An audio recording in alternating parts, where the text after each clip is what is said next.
16 nominations aux Oscars, vous avez bien entendu. 16, c'est plus que Titanic, plus que La La Land, plus que n'importe quel film dans toute l'histoire du cinéma. Et ce record, il n'appartient pas à une suite, pas à un reboot, pas à un énième Marvel ou DC, non.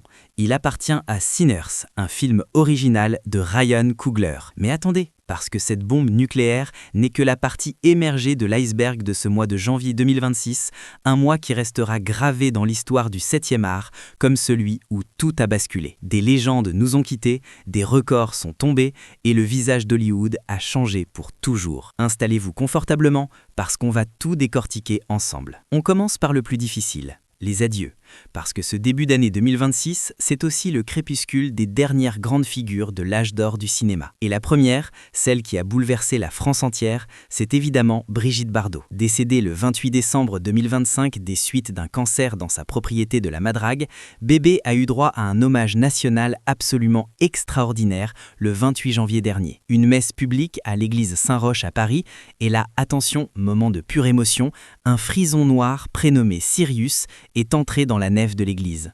Un cheval dans une église pour rendre hommage à celle qui avait tout sacrifié pour la cause animale. Le père Laurent Chauvin, l'aumônier des artistes, a parfaitement résumé l'état d'esprit. Qu'est-ce qu'on ferait pas pour Brigitte ? On l'aime, on se donne à fond. Cette fusion entre l'icône du cinéma et la militante acharnée, c'était tout Bardot.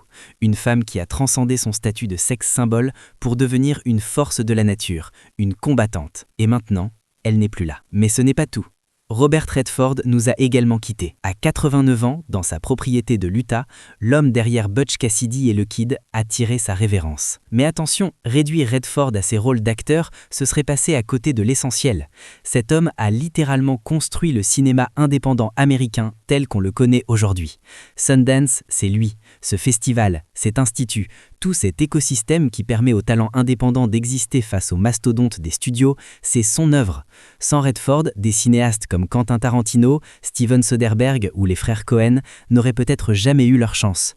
Il n'a pas juste joué dans des films, il a changé la structure même de l'industrie. Et puis il y a Catherine O'Hara, partie à 71 ans, l'actrice canadienne qui a fait rire des générations entières. Macaulay Culkin, son fils de fiction dans Maman j'ai raté l'avion, a eu ces mots déchirants. Je croyais qu'on avait le temps. Michael Bublé, Pedro Pascal, Tom Green, tous ont témoigné de l'influence immense de cette femme d'une polyvalence rare, une perte immense pour la comédie mondiale. Mais face à ces disparitions, le cinéma français peut compter sur ses sentinelles, ces figures de proue dont la longévité extraordinaire assure la transmission du patrimoine. Et là, accrochez-vous, parce qu'on a un véritable club des centenaires. Brigitte Aubert, 100 ans, la muse d'Hitchcock en personne, le dernier lien vivant avec le tournage de La main au collet.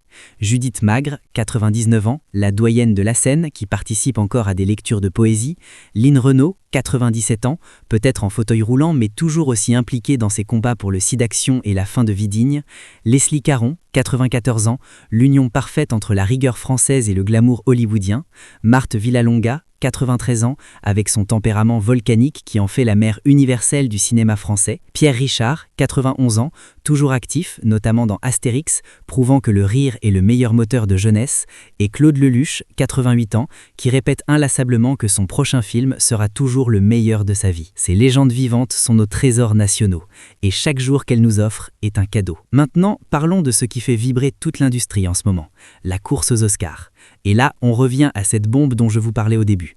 Sinners de Ryan Coogler, 16 nominations, un record absolu. Ce film horrifique a été produit pour 90 à 100 millions de dollars et a rapporté 368 millions au box-office mondial. Michael B. Jordan est nommé, mais aussi les talents britanniques Wunmi Mosuka et Delroy Lindo. Ce film prouve une chose fondamentale, le public veut de l'originalité. Les franchises épuisées, les suites interminables, les reboots sans âme, tout ça commence à s'essouffler. Et Sinners arrive comme un bulldozer pour rappeler à Hollywood que le talent et l'audace paient toujours. Mais ce n'est pas le seul outsider de cette saison. La Norvège entre dans l'histoire avec Sentimental Value de Joachim Trier et ses 9 nominations, un record absolu pour ce pays scandinave. Le cinéma mondial n'ait jamais été aussi diversifié aux Oscars. Côté français, les prix Lumière ont sacré François Ozon et son adaptation de L'étranger. Meilleur film, meilleure image pour Manu Dacos, meilleure musique pour Fatima Al-Qadiri et surtout meilleur acteur pour Benjamin Voisin. Le cinéma d'auteur français continue de rayonner. Et petit détail savoureux, Richard Linklater, le réalisateur américain, a été élu meilleur réalisateur pour son film intitulé, tenez-vous bien, Nouvelle Vague. Un Américain qui reprend un prix français pour un film appelé Nouvelle Vague. On ne pouvait pas rêver de plus beau symbole de l'universalité du cinéma. Et maintenant, tournons-nous vers l'avenir, parce que les projets qui se préparent pour 2026 et 2027 sont absolument passionnants. L'événement majeur côté français, c'est Dumas Diable Noir, réalisé par Lajli, le génie derrière Les Misérables. Ce biopic sur le général Dumas, le père d'Alexandre Dumas, va réunir Théo Christine, Omar Sy et Vincent Cassel. Le tournage commence en Haute-Savoie le 9 mars pour une sortie prévue le 13 octobre 2027. Un casting de rêve pour raconter l'histoire de cet homme extraordinaire que l'histoire a trop longtemps oublié. Côté blockbusters internationaux, Tom Holland a officiellement lancé le tournage de Spider-Man 4, promettant une approche renouvelée du personnage. Project Hail Mary, cette science-fiction spatiale adaptée du roman d'Andy Weir, l'auteur de Seul sur Mars, nous promet un voyage interstellaire haletant. Et une nouvelle adaptation de Running Man se prépare, revisitant la dystopie de Stephen King avec une critique acerbe de la violence médiatisée qui résonne particulièrement avec notre époque. La région Auvergne-Rhône-Alpes confirme d'ailleurs son statut de pôle majeur de production. Dear You, la série Prime Video, revient pour une saison 2 avec 10 épisodes qui seront tournés à l'Intercontinental Hôtel-Dieu de Lyon. Les polars Cassandre et Noir comme neige poursuivent eux aussi leur tournage dans la région. Alors voilà où nous en sommes en ce début 2026. Un cinéma qui pleure ses légendes, mais qui célèbre ses victoires. Un Hollywood qui redécouvre le pouvoir de l'originalité, un cinéma français qui continue de briller sur la scène internationale et des projets ambitieux qui nous promettent des années passionnantes. Comme le dit si bien Claude Lelouch, le prochain film sera toujours le meilleur de ma vie. En 2026, le talent pur demeure notre seul rempart efficace contre la monotonie du monde. Maintenant, j'ai une question pour vous. Ce record de 16 nominations pour Sinners, est-ce que ça marque selon vous le retour définitif du cinéma original au sommet d'Hollywood? Et parmi tous les rôles de Brigitte Bardot, lequel restera gravé dans votre mémoire? Dites-moi tout ça en commentaire, je lis absolument tout. Si cette vidéo vous a plu, vous savez quoi faire, un pouce bleu, un abonnement, et on se retrouve très vite pour la suite de l'actualité cinéma. À très bientôt.